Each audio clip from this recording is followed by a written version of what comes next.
I would love to be, get more screen time. Every actor loves to get more screen time. Don't get me wrong when I say, I would love to be the lead. I would love to be a principal character. But sometimes you are part of a supporting cast.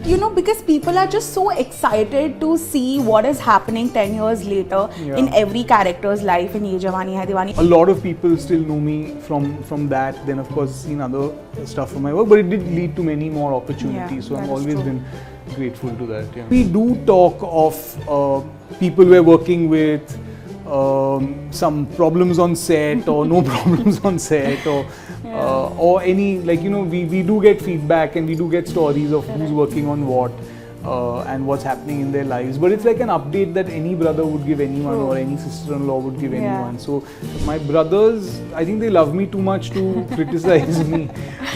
So maybe a little bit here and there.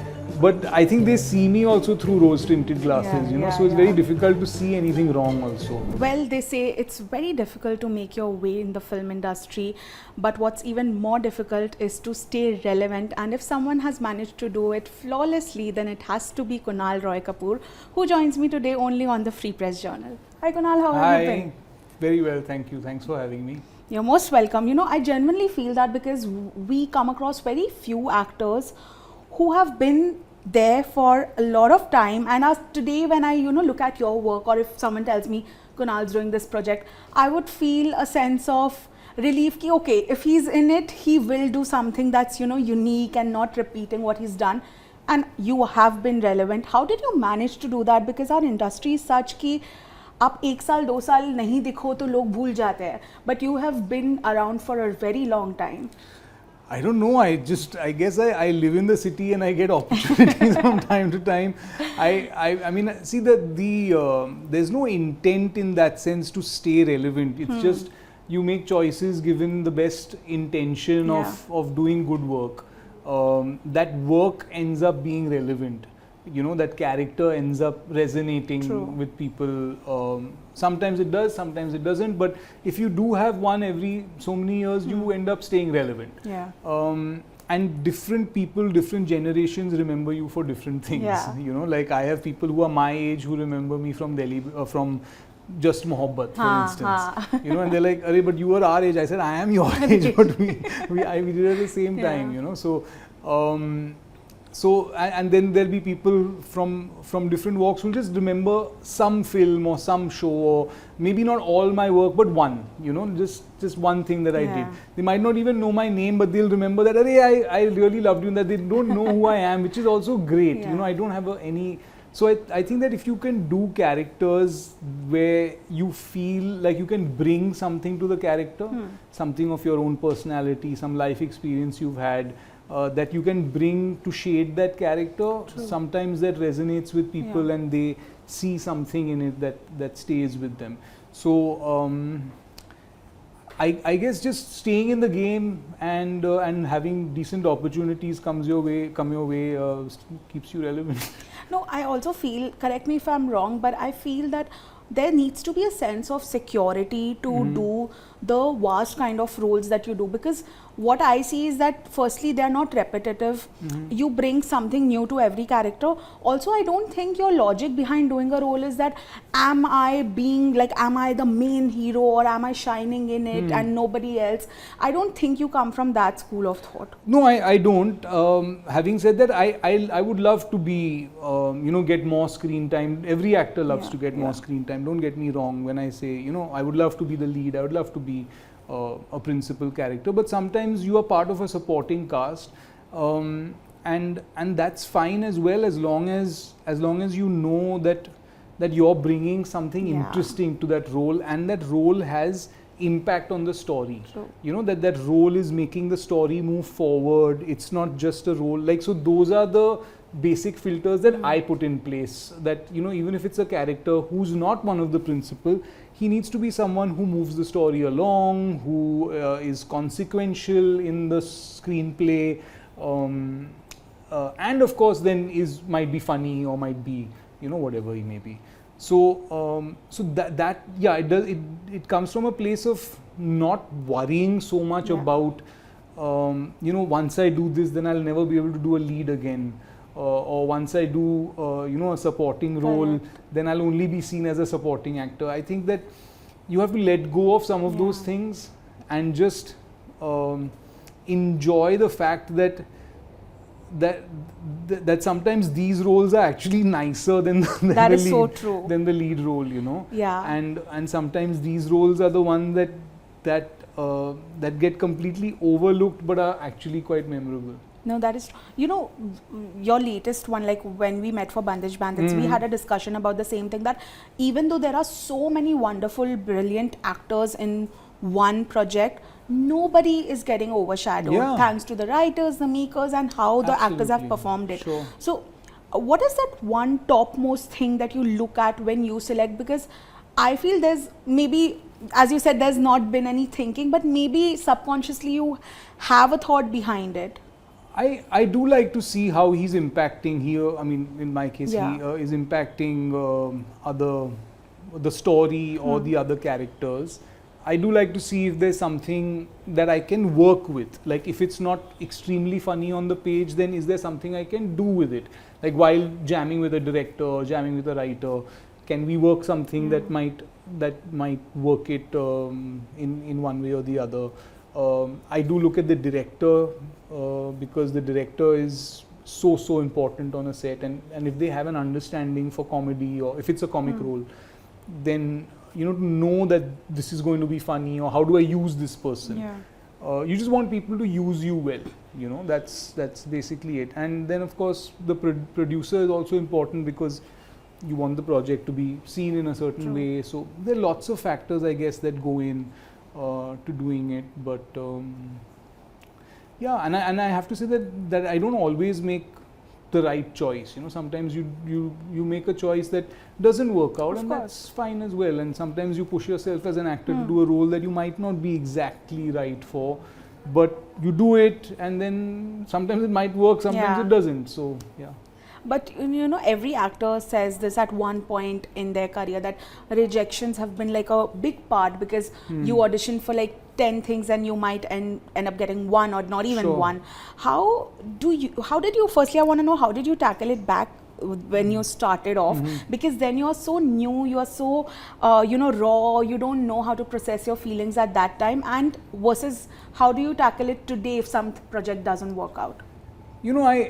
It does come from a sense of confidence in yourself, and a sense of self-worth, and knowing what you are, what you're capable of, and also knowing that if something doesn't work out, it's not the end of the world. I was lucky enough to audition for Just Mohabbat as one of the first TV shows that I ever auditioned for, and I got that part, and I had already been doing theatre before that, and from there on, I actually didn't act for a few years after that. I didn't act for quite a few years. I was just doing theatre, but I was auditioning side by side. But television wasn't something that interested me, because it wasn't stories that I thought I could commit to, and it was not the world or the genre that I was into at that point. So I was happy doing theatre, happy doing other things. I think for me the advantage was just being someone who's from the city, living here, and then the opportunities come over a long period of time. It's not like one opportunity ran into the other. But you have, because you live in the city, you have that longevity to be able to be around. True. So you're doing a play, there'll be an audition somewhere, and you'll audition for that. You might not get it, but it's not the end of the world. You're doing a play. You're doing something else, or shooting some photos, making some money, whatever. It's not, life goes on, and it doesn't, you don't make it the be all and end all of your day. So as long as you're doing multiple things, and you're not saying ki, I'm just going to be an actor, I'm just going to audition, and then if I don't get it, I'm done. You can't operate like that. You might need to do 2-3 things so that it gives you that longevity to stick around. Like what they do abroad is like people will be working 2-3 jobs, then they'll be auditioning at the same time. But then if that auditioning doesn't happen, maybe the job could lead to a business. Maybe you're a business owner after 5-6 years. You don't know where life is going to take you, but if you put everything into one thing, and then if that dream comes crashing down, that can be pretty hard for a lot of people to take. No, that is true. Especially people who are not from Bombay and they come here, it's very leaving difficult. everything. Yeah, बहुत it मुश्किल truly is. But you know, they also say that when you're an actor, there are so many times that you are on social media and you have to be relevant. Like PR is such a big thing today. Like I Right. see all the young actors entering. 2 years before they enter, they are everywhere, and I'm like, okay, they haven't really, you know, started Yeah, but, doing anything. yeah. So they are photographed and paps are called, and we also get tip-offs. The media gets tip-offs that, you know, Right. they'll be spotted. Please send your photographers. And I'm like, sure, we'll send, but what do we send them for? Yeah. So these questions arise, and then today they have just so much access to everything. When Right. y'all were entering, these things just didn't exist. There Right. was the tabloid and the magazine culture more Right. so. Then the websites slowly started Right. coming in. Do you think it's become way more easier for actors, for people to become actors today? No, I don't think so. I think that it's become easy to be known in public. Like you'll be known as a person who is just famous. I don't know for what exactly, but Yeah. you'll get some level of recognition. But I don't know exactly. But to be an actor is as hard. If you're just saying the word actor, yeah. and if you just want to be an actor and to be a good actor and a successful actor, an actor who's just working and making a living, it's as hard as it was then. It's just that now the other stuff around it, to be an influencer, to be selling stuff online, to have a huge social media following, to have brands associated with you, those are all things, those are other things. And to be successful in that is a separate thing. But to be a successful actor is as hard, because it's still as hard to find the right project with the right director and to have roles that are memorable. Not a profile that's memorable, but roles that are memorable. No, that's So true. that is a distinction. So it's as hard that it was then that it is now to be a successful actor who just makes a living of acting. Yeah. Yeah, no, because in the end, of course, it's the audiences that decide. You can be seen more Yeah. by doing these things, but I also feel somewhere, like, correct me if I'm wrong, but I genuinely feel that a lot of times when you're seen more, people get very curious about, you know, how do you do it, and that also comes from a place of negativity. Like, I know so many star kids today who the audiences want to go and watch them just to hate on them, and just to come on social media and say, I watched this movie of so and so and You're you so bad didn't, and you this, were that, bad yeah. in it. And I feel in the end you are actually going and consuming their content, so great for them. Right. That is there. How do you what is your relationship like with social media? Because you're pretty fun and like chill. Well, I on there. wasn't very active till recently, Yeah. and now over the last few months, I'd say a couple of months, I've tried to feed into this social media thing and tried to engage a little more. It's difficult for me. It doesn't come naturally to me, and I like to keep it, maybe if I find something funny or it's something else, but I don't like to get my personal life into it at all. But yeah, otherwise, I find it difficult. It is a chore. I do like the messages that come in. I do like, because generally it's all been very nice and sweet and positive, and I love that. I mean, I love reading some of those. It's really nice to know. I don't face the negativity that many people face, and I can understand that can be very, very difficult to digest.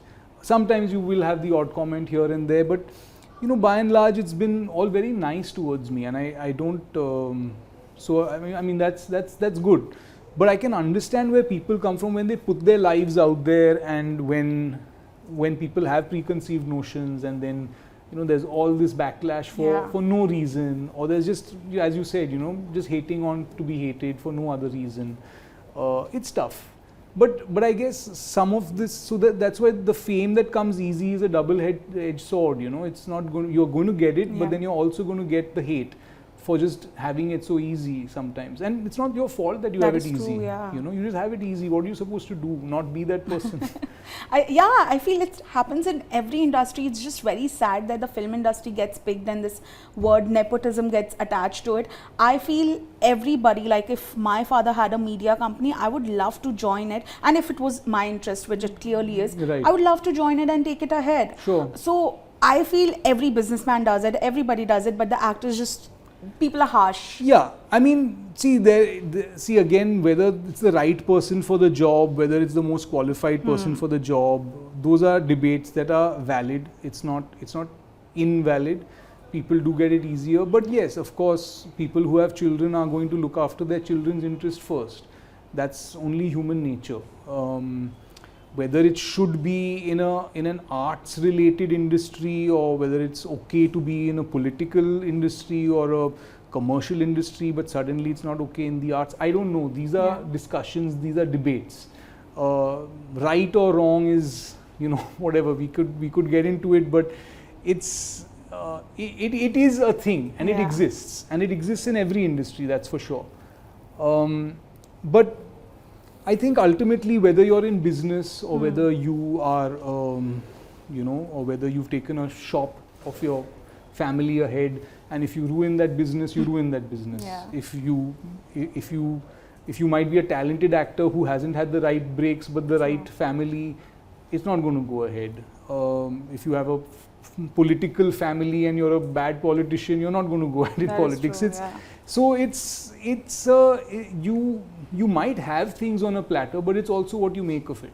No, that is true. But you yourself come from a very talented family. How are conversations at home? Like I am also the middle sibling, and all three of us are so different in our careers. Like, I imagine if we were all in the same line, what would the conversations be like? Because I feel nobody would let the other person speak. If you all were in the same industry? Yeah, because we would all be so excited to share our, logic behind everything. But I also feel we don't have as much experience. We've just all started off like 5, 6, 7 years. Right. But what are conversations like at your home? Well, we have conversations about like mostly what any family would have, whether it's sports, politics, world affairs, and of course film. We definitely talk about film, who's watched, what series have you seen. It's the same conversation that most people would have.